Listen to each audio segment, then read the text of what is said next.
حلقة ترتيب الدوري التونسي لموسم 2024-2025.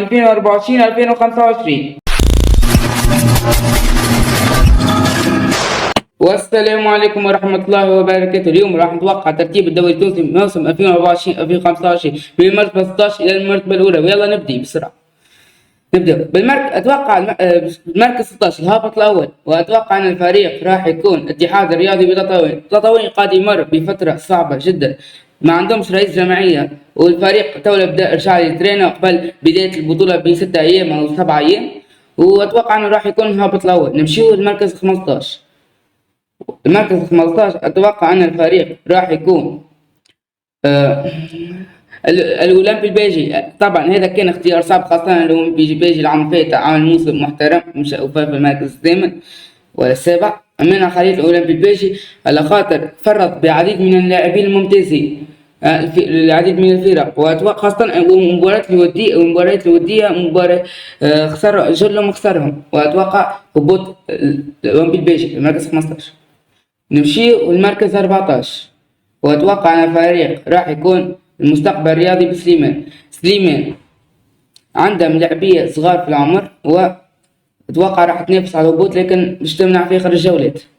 نمشيو المرتبة 13 القوافل الرياضية بقفصة يتسمى موسم العام الفات عادة موسم عادي جدا، وأتوقع راح تكمل الموسم كيف عادي جدا ومش تمنع في الهبوط. نمشيو للمرتبة 12، وأتوقع أن الفريق راح يكون الشبيبة الرياضية بالعمران. شبيبة العمران عملت مباريات ودية باهية على الآخر، تعادلت مع بنزرت وربحت الأولمبي البيجي زوزبليش، وعندهم لاعبية من ديفيزيون 2 كانوا باهيين كيما ياسين صالح جابت مهم.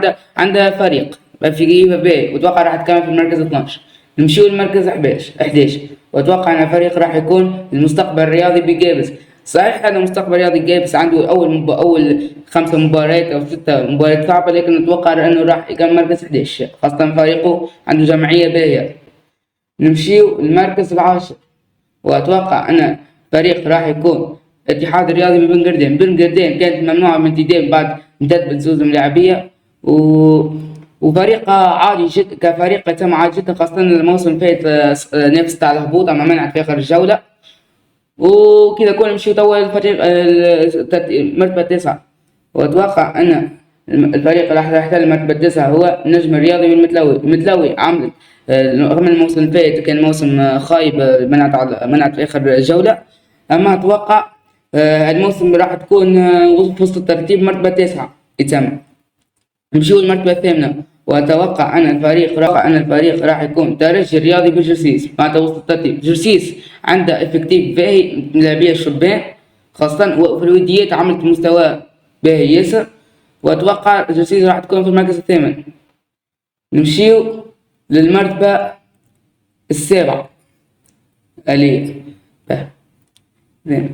أتوقع أن الفريق راح يكون نادي الرياضي بنزرت كيف عملت انتدابات جدا بالنسبة للجمعية كيف بنزرت انتدابات باهية، فأتوقع راح تكون مرتبة 7. نمشيو المرتبة 6، توا دخلنا للتوب 6.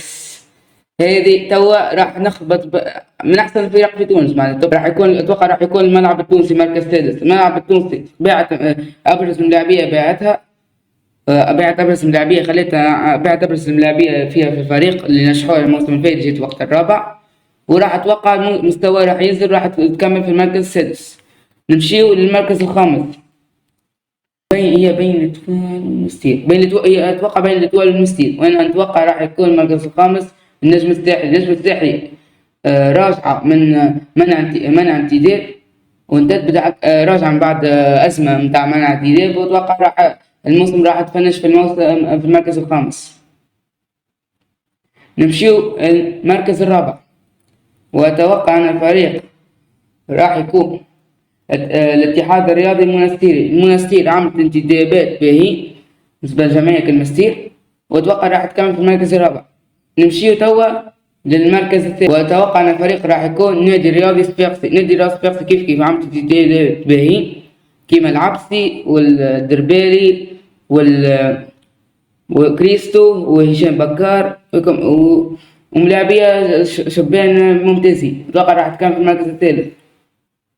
نمشيو توا بين المرتبة 2 والأولى بين الإفريقي والترجي. وأتوقع أن المرتبة الثانية راح يكون الإفريقي، بالتالي ترشح الشامبيونز ليج، وبالتالي المرتبة الأولى ستكون لصالح الترجي وفوزها بلقب البطولة التونسية للمرة الثانية على التوالي. والرقم 34 ترجي الرياضي التونسي في المركز الأول وترشح الشامبيونز ليج. وهنا نكون وصلنا لنهاية الفيديو، لا تنسوا اللايك والاشتراك، ومع السلامة.